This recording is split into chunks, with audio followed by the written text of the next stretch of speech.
आज मैं उपस्थित हूँ सामाजिक कार्यकर्ता और बैंक से अभी अभी सेवानिवृत्त श्री विजय शंकर मिश्रा जी के साथ। ये भारतीय स्टेट बैंक में शाखा प्रबंधक के पद से रिटायर हुए हैं।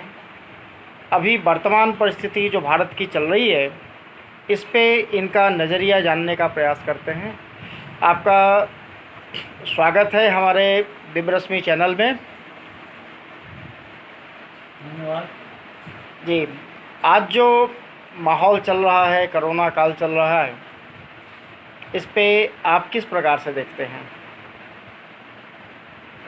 ये महामारी पूरे देश में, पूरे संसार में फैला हुआ है, जिससे हम लोगों को सतर्क और जितना हो बचने का कोशिश करना चाहिए, या आदमी व्यक्ति संक्रमण नहीं हो और इसका नुकसान व्यक्तिगत रूप से, देश के रूप से नहीं हो, जितना बचा जा सके। तो क्या आपको लगता नहीं कि अब संक्रमण और बढ़ेगा? हाँ, जब आठ तारीख से सारे धार्मिक स्थल को खोला जा रहा है, जब कोरोना भारत में 500 था तो लॉकडाउन था, और अब 2.5 लाख पार करने के बाद सब कुछ खोला जा रहा है, इसको किस नज़रिए से आप देखते हैं? आप तो बैंक से हैं। जितना ज़्यादा संख्या में लोग बाहर से आए हैं, उस हिसाब से तो लगता है कि बढ़ेगा, और सरकार लॉकडाउन खोल रही है और साथ साथ ही बोल रही है कि आप स्वयं जो है इस पर सावधानी बरतें। ये तो आने वाला समय बता रहा है कि कैसा होगा, लेकिन जैसे जिस मात्रा में, जिस संख्या में ज़्यादा हो रहा है, इसमें तो अभी और हमें सावधानी की ज़रूरत है। तो जब स्वयं से ही सब कुछ करने का था, तो फिर सरकार के द्वारा लॉकडाउन जो किया गया वो कितना सही था?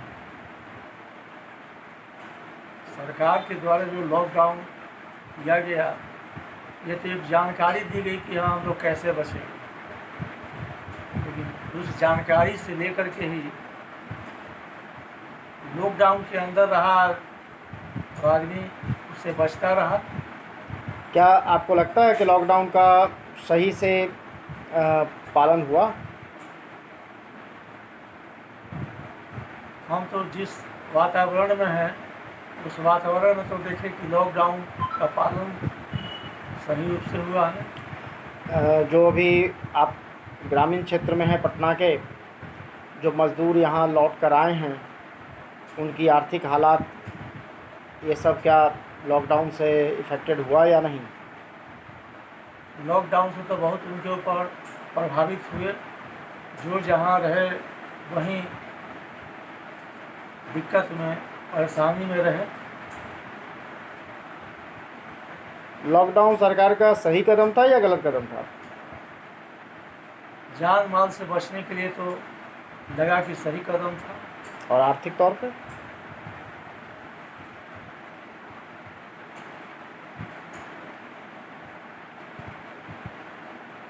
आर्थिक तौर पर तो लोगों को बहुत नुकसान हुआ। व्यवसाय खत्म हुआ है, लोग जो कमा रहे थे, रोजी रोटी के लिए जा रहे थे, सबका दिक्कत हुआ है, परेशानी हुई है। लोग लॉकडाउन में बहुत परेशान रहे। आप समाज को क्या संदेश देना चाहेंगे आने वाले समय के लिए? समाज को संदेश मेरा यही है कि इस बीमारी से जितना बचा जा सके और जितना नुकसान हुआ है उसका जल्दी से जल्दी भरपाई हो, उसका उपाय हो। सरकार इसके लिए तीव्र गति से प्रयास करे, मदद करे, अभी हम समझेंगे कि लॉकडाउन का सही उपयोग हुआ। जी, धन्यवाद आपका हमारे चैनल पे आने के लिए। आपको भी धन्यवाद, आपको चैनल को भी धन्यवाद।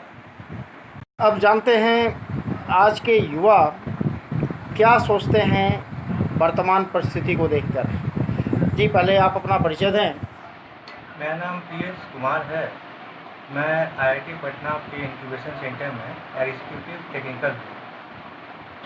और अ, तो जो परिस्थितियाँ अभी बनी है पिछले 2-3 महीने से, उसके बारे में आपका क्या ओपिनियन है? ये बहुत ही संयम का समय है। ये चारों तरफ कोरोना फैला हुआ है, महामारी फैला हुआ है।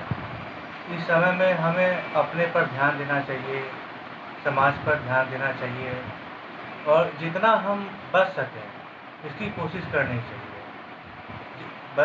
कोरोना का जैसा सब कोई जानते हैं कि कोई इलाज अभी तक नहीं फाइंड आउट हुआ है। तो इस समय में हमें जितना बचकर जितना सतर्कता से रहें उतना ही हमारे लिए अच्छा है और समाज के लिए अच्छा है। तो आपको सरकार के द्वारा उठाए गए कदम कितना सही लगता है? सरकार ने जिस परिस्थिति में, जिस समय में ये लॉकडाउन किया, मुझे इससे संतुष्टि है कि उन्होंने लॉकडाउन सही समय पे किया। लेकिन इसके वजह से, लॉकडाउन करने के वजह से कई लोगों के रोज़गार ख़त्म हो गए, वो फंस गए।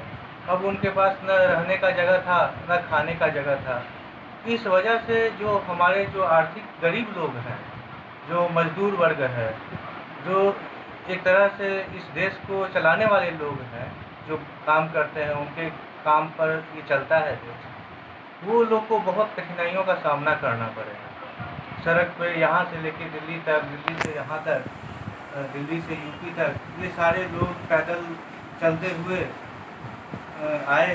ये उनको बहुत तकलीफ़ है, हमें भी इस चीज़ का बहुत तकलीफ़ है। तो उस समय जब बंद किया गया वो सही समय था, तो फिर आज जो सरकार ने खोला, 8 तारीख से सभी कुछ खुल जाएगा, मंदिर से लेकर सारे धार्मिक स्थल खुल जाएंगे।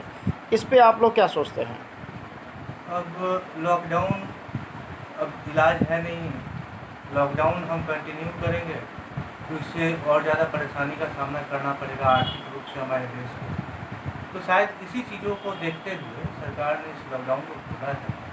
और जो लॉकडाउन रहा उसमें हम लोग ये सीखे कि किस तरीके से बचा जाए, कैसे हम बचते हुए अपने नौकरी को, अपने जगह को, अपने कार्य को संपन्न कर सकते हैं। तो उन्हीं चीज़ों का अब यूज़ करते हुए, इस्तेमाल करते हुए हमें काम करना होगा और हम करेंगे। और सरकार ने सबसे पहले खोला भी तो शराब की दुकानें, इस पे आप लोग युवा क्या सोचते हैं? शराब की दुकान से ज़्यादा महत्वपूर्ण और भी चीज़ें थीं, उन पर ध्यान देना चाहिए था। हमारे जो मजदूर वर्ग हैं वो इस तरह से पैदल आए, ये ठीक नहीं था। इसको और अच्छे रूप से हम कार्य कर सकते अपने युवाओं को क्या संदेश देना चाहेंगे आप? हैं। युवाओं का संदेश ये रहेगा कि आप बचते हुए सरकार का आर्थिक मदद, देश का आर्थिक विकास करते रहें और कार्य करते रहें।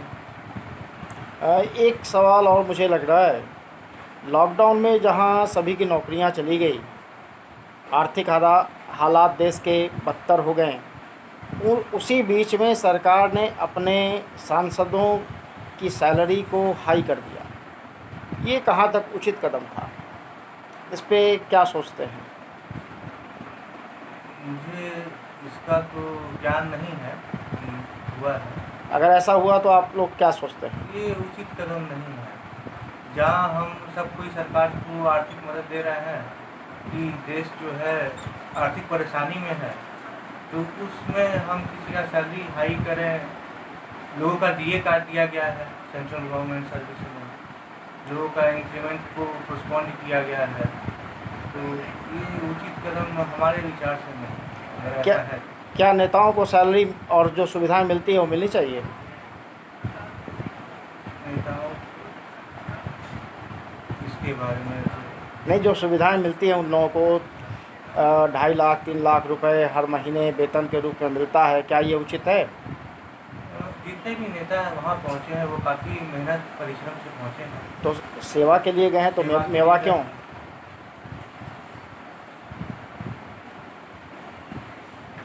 आप क्या सोचते हैं, एक साधारण जनता को क्या लगता है, सेवा करने के लिए जब आदमी गया तो उसको मेवा मिलनी चाहिए कि नहीं मिलनी चाहिए? अगर इंसान सच्चे भाव से सेवा करने पहुंचा है तो जब तक वो आर्थिक रूप से संपन्न नहीं होगा वो सेवा किस तरीके से कर पाएगा। तो मतलब उन लोगों को जो इतनी सैलरियाँ, इतनी सुविधाएं मिलती है, वो सही है? वो देश के लोगों के लिए है, वो देश के वर्ग के लिए है कि उन्हें जो सैलरी मिलती है उससे अपना जो भी मिनिमम रिक्वायरमेंट है उसको फुलफिल करते हुए वो देश सेवा करते रहें। नहीं तो मिनिमम रिक्वायरमेंट, एक मिनिमम कितना रिक्वायरमेंट होना चाहिए? जैसे हम डॉक्टर APJ अब्दुल कलाम को दे सकते हैं। मैंने आज के उन्हें जो सैलरी मिलता था वो सब डोनेट कर देते थे। नहीं, वर्तमान परिस्थिति में 543 सांसदों का पर एक महीने का जो खर्च होता है लगभग 1 अरब रुपए है। क्या ये देश हित में सही है? इस पर पुनः विचार करने लायक है, ये हमें सोचना पड़ेगा कि क्या जी। ये खर्च सही है या नहीं। जी, धन्यवाद।